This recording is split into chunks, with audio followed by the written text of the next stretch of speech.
Hey, Vertigo Nation, welcome back to another episode. This is your host, Sean, and I am ready to go today. I have been waiting to record this episode, and I don't know why, other than just the sheer excitement. I had a lot of fun doing the solo episode last pod, and we're going to roll with it, and we're going to do it again this pod, but I promise you there is a guest coming, so the episode after this one, there will definitely be a guest, and so if you're not interested in my solo, soliloquies here or whatnot, understood, and there will be a guest. But I had some interest come to me saying, I was looking for the original Vertigo because I just kind of wanted to hear it in comparison, and I said I don't think that you can find it anymore, which I think is true because I myself, as the creator, have not been able to find it. But I thought I'll give you a little taste of what the original Vertigo outline was when it came out. So anyway, but before even getting into that, so shout out to Real Nutrition in Pulaski, specifically Danielle. My wife, Minna, decided that we enjoy the teas. We enjoy going to Real. They have so many amazing drinks and flavors that you can choose from. So always... I don't think I've drank. I don't know.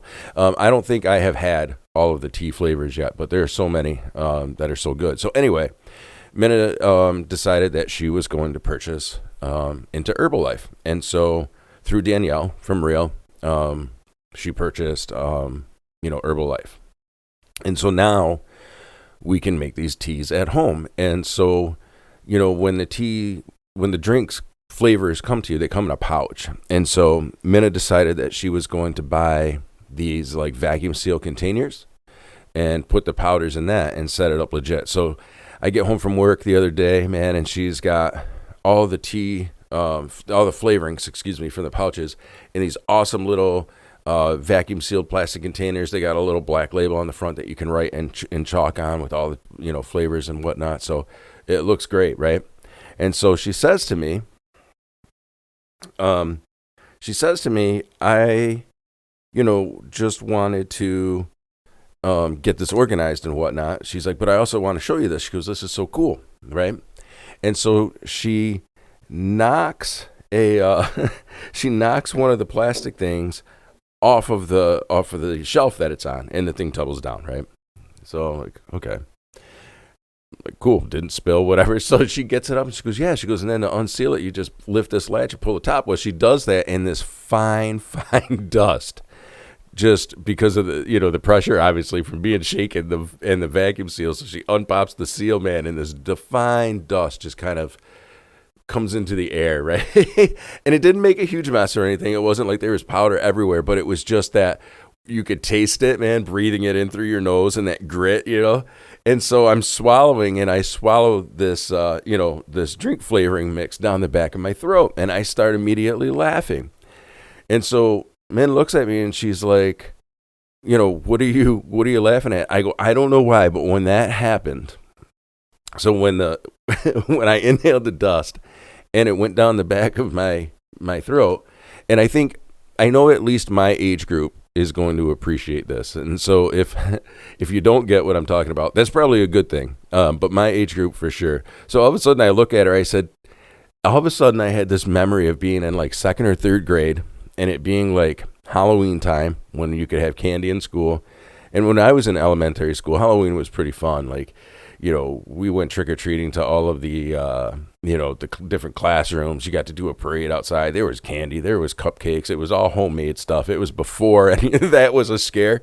And I survived it. Can you believe that? On top of that. But, it was just a different time. So anyway, we're sitting in the lunchroom, and there's always that one kid that, like, whips a pixie stick out of, like, fucking nowhere. You're like, okay, I didn't even know you had that. But he whips out this pixie sticks, right? Rips off the end, dumps it on the table, and then snorts a line of pixies. And we're all laughing and encouraging. We're like, yes, Bobby, do that. That is so hilarious, because he's always that one friend that kind of does that shit, right? And so immediately, that's the thought that came back to me as I'm inhaling this stuff. I'm like, oh my God, how how funny is it in second or third grade? You know what I mean? And then immediately, and I mean immediately, as I'm laughing about this and then retelling the story to Minna, immediately my thought goes, one, how the fuck did Bobby know to like chop a line out in third grade, right? We were all in third grade. How the fuck did Bobby, what did Bobby see in life, man? That like, he's like, watch this, dude. Throws a pixie stick line out on the table, chops that shit out like, like it's breakfast, and then snorts that shit, right? And not only though this isn't a crack at Bobby, because all of the rest of us are cheering like, yeah, Bobby, yeah, like we've been to this party too, and we know what's going on, and we're just waiting for our turn. Like I just immediately, right, critical thinking, right? Just immediately I'm thinking like, oh my God, what did we see as kids? What did Bobby see? Like, just immediately that, and so we're laughing so hard, you know what I mean? We're laughing so hard about this, man. And I'm geeking out. And then, immediately after that, I start thinking, right? And I think Min even said, she's like, I wonder where Bobby is now. It's like, yeah, it's like either, I don't know, is the dude in jail? Is he in fucking rehab? Is I don't know. I could be working next to him in the construction. I don't know, but oh my God, man, poor Bobby. What did we see, man? And the other funny part is, and obviously we were kids, but none of us back then, and it didn't seem like the teachers either, because it wasn't like teachers were oblivious to what was going on. It wasn't like all of a sudden, there wasn't lunch monitors standing around every corner. So it's like, obviously, people saw this, but nobody ever said, what the fuck is going on? Like, these are kids, and how do kids copy this behavior? And it's funny because I think, I said this a lot, I think, in the opening episodes of Vertigo, right? But that whole, like, what we live, we learn, what we learn, we practice, and what we practice, we become. I mean, if there wasn't a better situation or diagram of exactly that, it's like, holy cow, but just, so a little comedic thought of, what the hell did Bobby see, right? But also, we were there at the party too, man, because we're cheering and clapping and waiting for our turn. There was always that one kid maybe down at the end who was uncomfortably like, I don't understand what's happening. And to you, that was probably a good thing, man. So I applaud that, because if you were that kid sitting at the end of the table or kind of like scooching away from the rest of us going, either A, my parents are going to be pissed if I take part in this, or two, that's the thought of, I have no clue what is going on right now. That's good. That is so good. Excuse me. So, oh my God. So yeah, just a little insight into the thoughts and minds of what goes on behind the scenes sometimes. And I wanted to bring that to you, but also to kind of say that is exactly how Vertigo started, was that kind of critical thinking and a little bit of satire and dark humor in there. So that was exactly the original outline for Vertigo. Was coming up with like little things and scenarios like that, but at the same time, bringing it back to like how Vertigo has also evolved is like really thinking about the critical thinking and like how that is such a dominant thing in my mind. Like, yeah, that situation that I was just talking about with the pixie sticks was absolutely, humorous in thought, but also just the fact of like my mind dissects and takes apart and like almost like, so I used to play with the Rubik's Cube, and I was always so frustrated because I could get one or two sides and then never complete it. And so what we learned to do once the dawn of YouTube, so way later, right, like pretty recent actually, when I got your Rubik's Cube, you could YouTube how to take it apart and then put it back together so that it looked like you completed the Rubik's Cube. And yeah, so my mind kind of works like that, I guess, like the taking apart of the Rubik's Cube. Like I see these things and I take it apart to this nth degree and look at kind of each individual, piece. And it can be funny in the moment, like we were just talking about, but it also can be, that slight annoyance, of this is how my mind works constantly and consistently. So yeah, so there's a little insight and a little intro into, like I said, the original Vertigo, and then kind of where it evolved to now. But like I said, and then really just dissecting. But as we talk about critical thinking, I was also thinking about this the other day. So, as I had talked about in the last week's episode, kind of talking about just life. I get home at 7 at night, and all of that kind of stuff. So I was thinking about this the other night. I get home now, so you've obviously heard on past pods that my boys are all older. So currently, Gia is the only one who is at home. Gia is 14, and is also a pretty quiet kid. Gia is a cancer survivor and had to have a surgery when she was just a year old. And after the surgery, she had a stroke. So Gia has some, special needs. And so she's pretty kept to herself for the most part. She likes sitting in her room. She enjoys listening to her movies. That's like her thing. So she interacts with the family, but interacts differently than my three boys, right? And so now telling you that, the boys are all older now, like I said, everybody's from 20 to 25-ish, 24. And they all live on their own. So they're all out of the house, And so, talking about that, they obviously don't live here anymore. And so, I was just thinking how odd the other night I get home and we have a cat named Doogie.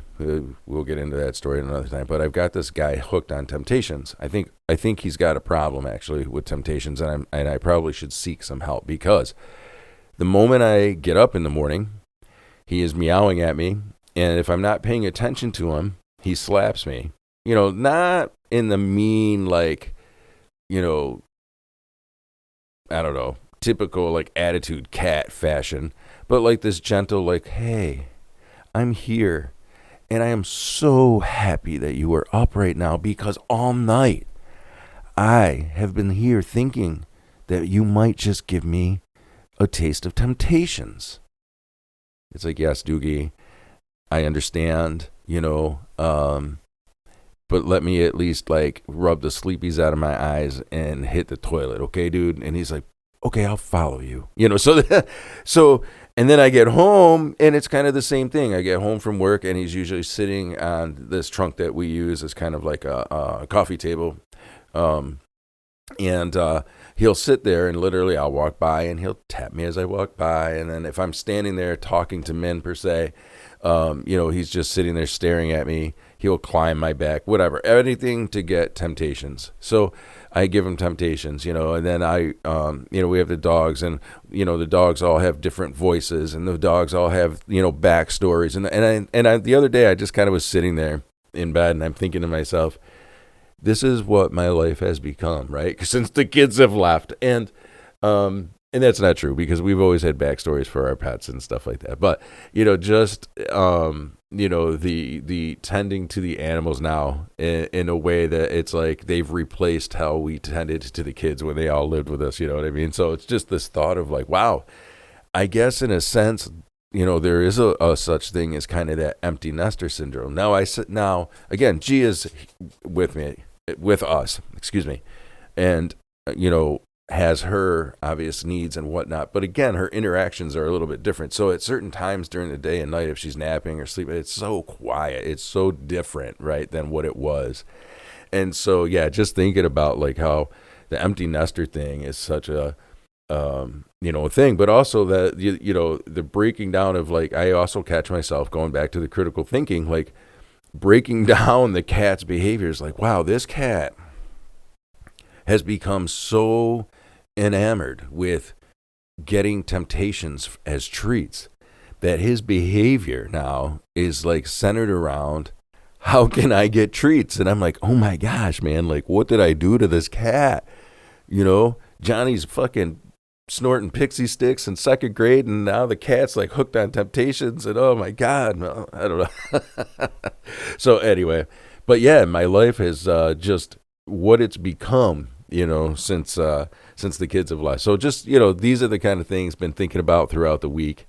And, man, it's just crazy how life, I guess, changes and evolves, and also though, so thankful for how we can have changes in thought, and how, we can think back about these things and get a chuckle out of them, but also kind of look at where we are now in our life and how we've grown and how we've changed. Because I know for me, my behavior has evolved and continues to evolve, and I think for the better.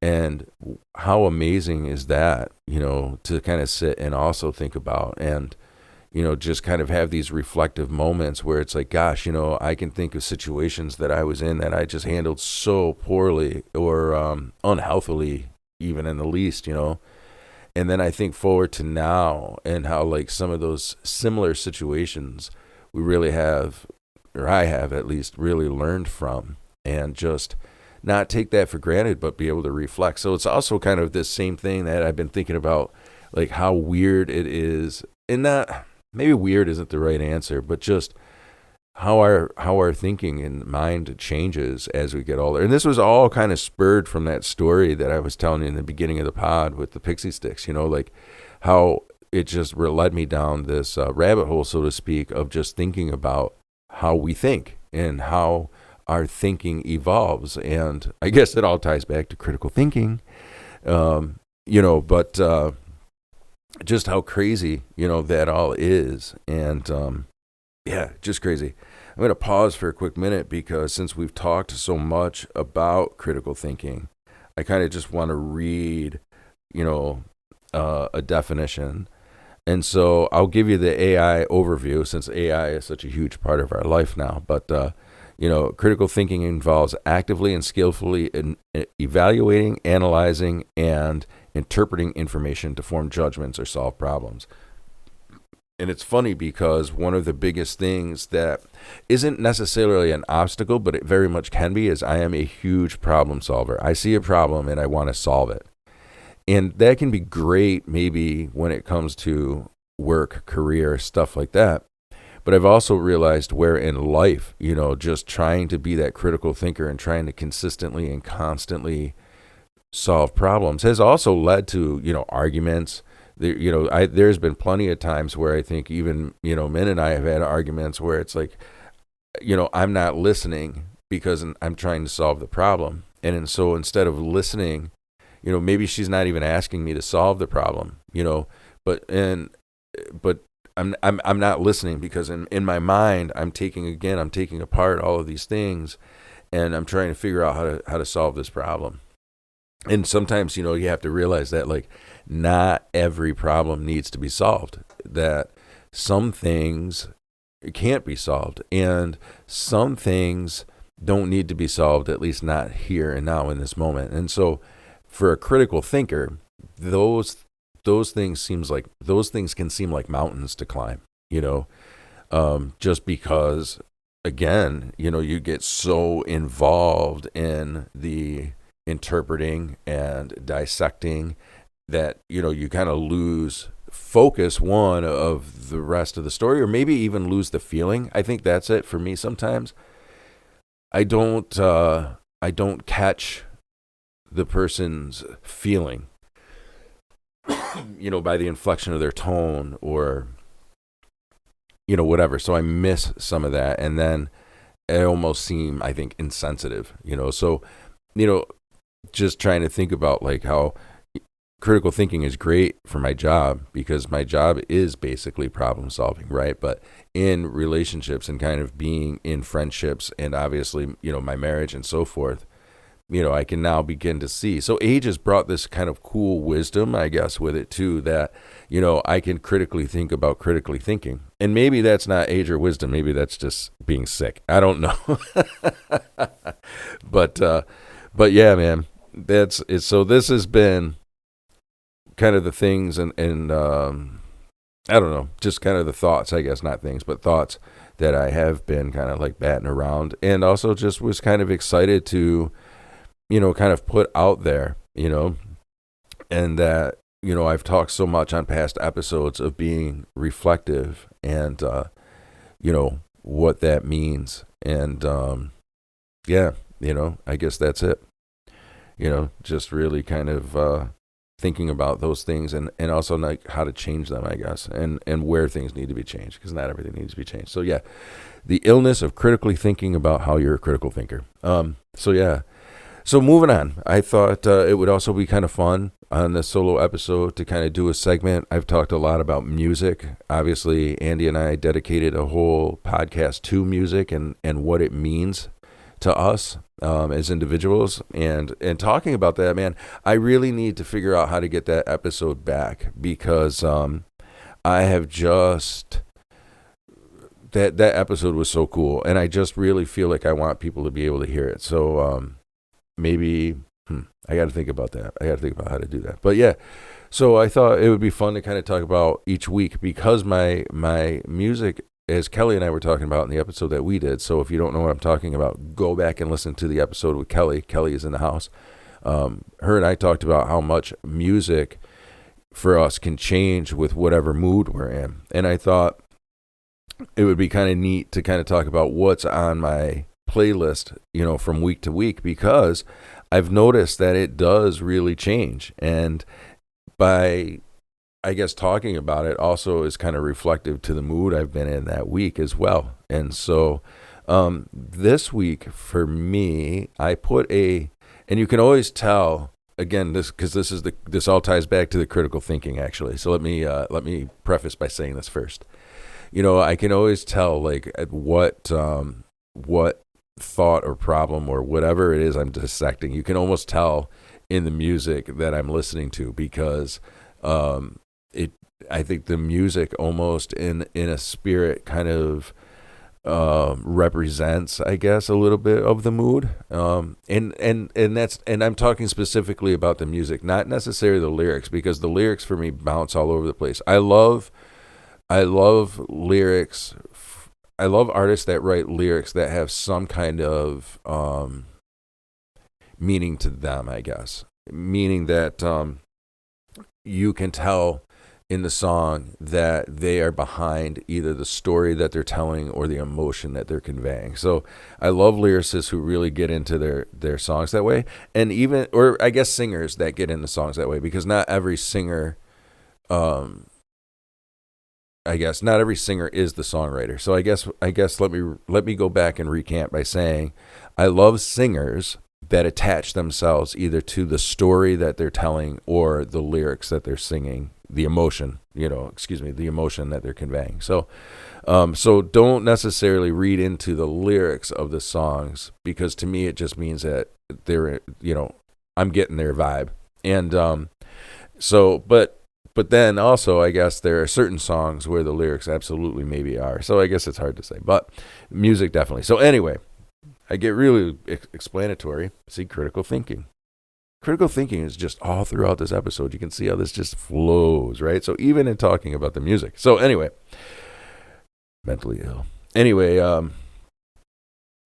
so I put this whole playlist together called Metal That Vibes. And so I am a big hard rock metal guy, and differently than Maddox. So when Maddox and I did our episode where he talked about, well, he was here 3 different times. Once he was here introducing a song that he wrote, but the other 2 times we were kind of talking and being reflective. But he is a huge metal guy and extreme metal, so he likes like death metal, deathcore, stuff like that. And I have learned to adapted to really liking a lot of it that he listens to. He's turned me on to some stuff. However, this is more my personal style. So this is kind of the music that is probably my favorite. So I put this whole playlist together. So let's see. It's Metal That Vibes.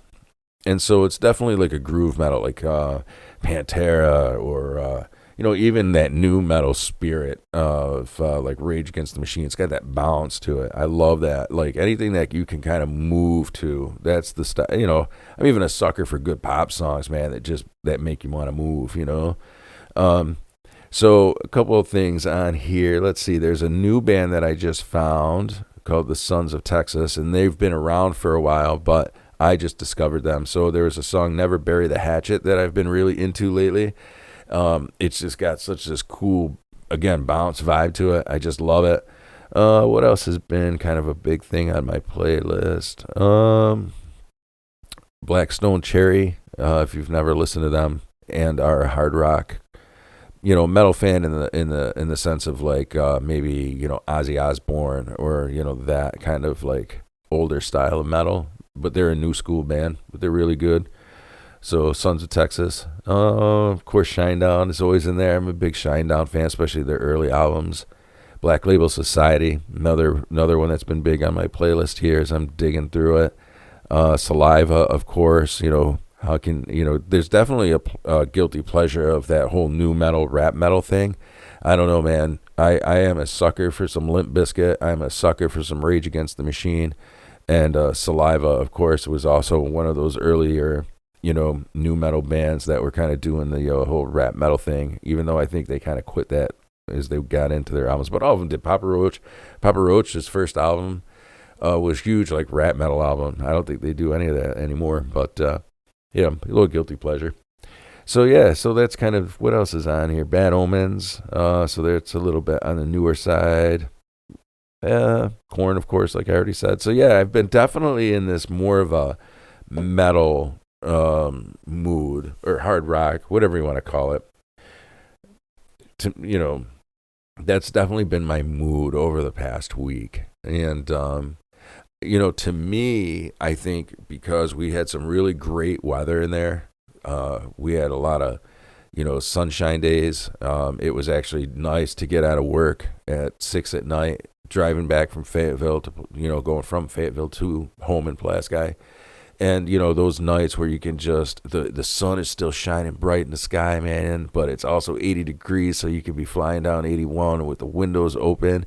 So to me, that's what that music represents, right? It's just that almost youthfulness, that fun of just like I said, tearing ass down 81, windows open, fucking radio blaring, and just that youthfulness of that. So I guess that's what that that music and that playlist, that metal playlist kind of represents to me, is that like holy youthfulness vibe. So I guess for me, mood wise, this week was, was good. I love the warmth, man. I love this time of year when we're kind of getting out of the winter blues up here in central New York and finally having longer days and sunnier days and definitely warmer days. So definitely look forward to that. So I think my music mood kind of reflected that too, because like I said, it's just all those songs on that playlist, even though some of them might be serious, lyrically and whatnot, just that bounce, that groove that they had that makes you feel good, and so that's for me. So what's on your playlist? You can always leave a comment, let me know. I'm always open to comments on the pods. Tell me what you like, what you didn't like. Let me know all of that. And if you're not doing that on the comments in the pod itself, you can always hit me up on Facebook. You can find Sean McDowell and the Vertigo Podcast on Facebook. You can find it on Instagram, and of course, you can find it on TikTok. And I did say last episode that I was going to be better at posting videos to TikTok. So I definitely need to do that. And so since I'm talking about doing that, let's actually pull up the video here, and we'll get a quick we're going to get a quick scan of the studio and whatnot as I do this thing. But yeah, so yeah, definitely hit me up. Don't be afraid. Like I said, leave comments, on Facebook, on TikTok, on Instagram, and definitely on the pods themselves, especially if you're enjoying the content and you're enjoying the things that we're talking about. So, I really appreciate that as well. Like I said, next week, there's going to definitely be a guest. So you will have the honor of hearing a guest again. And actually, since we're talking about that, if you're interested in being a guest on the show, I also want you to, hit me up on any of those things, social media, on the pod itself. Let me know, hey, I'm interested in coming on, whatever. So we can do this where we just kind of, hang out and shoot the shit, or, we can talk about a more serious topic, so it all depends and what you want. So in kind of my last couple of thoughts as I am closing up, I also wanted to take the opportunity in this segment to kind of talk about some things in the sports world that I'm hearing. I know not everybody that listens to this, but obviously, if you've heard me, especially in the boys, we talk a lot about MMA, specifically UFC and whatnot. So I just wanted to say real quick that I saw recently, if anybody who is into, combat sports, there is a new wrestling league, and it's going to be called Real American Freestyle. Real American Freestyle. So Hulk Hogan has thrown some in. I don't know if it's money or investment, but he's definitely invested in it one way or another. So he is involved in the project, and who else? Eric Bischoff. So I find that interesting, I guess, because Eric Bischoff, if anybody was a wrestling fan in the, was it, I guess, 90s? Yeah, I think it was the 90s. The whole, the Monday Night Wars between Nitro and, Raw. Jeez. And so, if you were, unless you were probably under a rock at that time, you probably heard something about the Monday Night Wars. So even if you weren't following professional wrestling, you probably had at least some knowledge of this whole WCW versus WWE thing. And of course, and so the reason I'm bringing that up is Eric Bischoff was the Vince McMahon, in a sense, character, at least, to that's who he was on the WCW is what I'm trying to spit out. I don't know. I lost my train of thought in there because I get over-explanatory because I critically think. So mental illness. Anyway, I, just was kind of, talking about that, or thinking about that. Holy shit, did I lose myself in here? Okay, let's rewind, reset, and go. Action. Okay, so Vince McMahon, was WWE, and Eric Bischoff was WCW. That's all I'm trying to explain here. But like I said, over-explanatory. Critical thinking. Mental illness. Anyway, so Eric Bischoff and Hulk Hogan are kind of throwing support and money behind this new, what they're calling professional wrestling, meaning like it's supposed to be legit. But I noticed on the website it says unscripted. So I don't know if they're spinning this thing like a reality TV show, if it really is just pro wrestling, but they're trying to disguise it. I don't know. It could be similar to what Pancrase was, which is where Ken Shamrock came from. For any early UFC, like literally UFC 1 through 5 at least, Ken Shamrock came from what they called Pancrase wrestling, which I can't tell you too much about because my knowledge is really limited on it. I've only know about it from past like interviews and stuff with Ken Shamrock, but it was a hybrid wrestling style from what I understand. But the interesting thing about it is they had legitimate matches or unscripted matches. They had competitive matches in between scripted matches. Now, I've never watched it, but that is an interesting concept to me. So I'm kind of wondering if that's what Real American Freestyle is going to be, that it's going to be a mixture of, so I'll be curious. So more to come on that. But if anybody's interested in, like I said, combat sports, you can definitely, look into that Real American Freestyle. I know Ariel Helwani, who is a combat sports guy and does some podcasts. I think he works for ESPN now. So, he was talking, he actually interviewed both Hulk Hogan and Eric Bischoff. So you can find that interview on YouTube with Ariel Helwani. And like I said, they're talking about it being a legitimate, pro sport and, where it's legitimate wrestling, collegiate Olympian style wrestling, more so freestyle. So we'll see. They do have some athletes signed already. And Hulk was saying that the reason that he's in behind it is because as a professional wrestler, he met so many wrestlers from, the Olympics, world champ, worlds, even NCAA, Brock Lesnar is a great example, NCAA champ, right? Division I champ. And then of course, Kurt Angle was a gold medalist, both wrestlers for the WWE, right? And also came from legitimate wrestling. So Hogan's whole thing was, I've met so many people like these two individuals who there's no real professional route for them to go. So they come into scripted, wrestling, or they could go into MMA, but MMA is not wrestling. It's a component of, but it's not, right? So we'll see. I'm kind of curious to see how this whole thing is going to kick off. So that's one of the things I've also been following kind of this week. And, I'm curious to see. So I guess the first competition, and they haven't announced any streaming deals or anything, but I guess the first competition is going to be August 30th in Ohio, I think. So yeah, more to come on that. So I'm sure you'll hear me comment on that a little bit, and we'll go from there. So, so again, I really appreciate everybody listening in. I hope you enjoyed this episode. You got a little bit of a taste of what Vertigo, the original kind of outline thought was of Vertigo, with a little bit of a new school spin on it, because, again, talking about the critical thinking and things like that.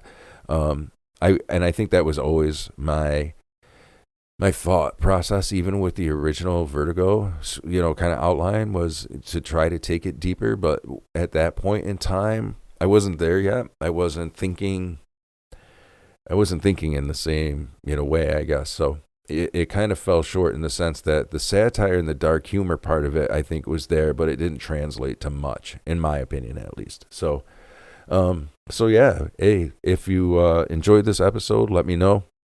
Give it some love. And like I said, Vertigo Nation, as always, I appreciate you joining me. I enjoying that you're listening. Please, if you're new here again, don't forget to hit that subscribe button. And again, leave some comments. And I also promised that merch is coming, and I wanted to kind of create a spin. Haha, see how I did that? I wanted to kind of create a spin around Vertigo first, and so I feel now that numbers are there, and people are listening and there's interest, then I need to also get serious about following up with that promise of creating some merch. So I will have some trucker hats and things becoming available here very, very, very soon. And so you will see that coming up also on. So I guess what I'm saying is pay attention to social media, because you will also see those things available. So again, thank you, Vertigo Nation. And I hope this episode made your head spin.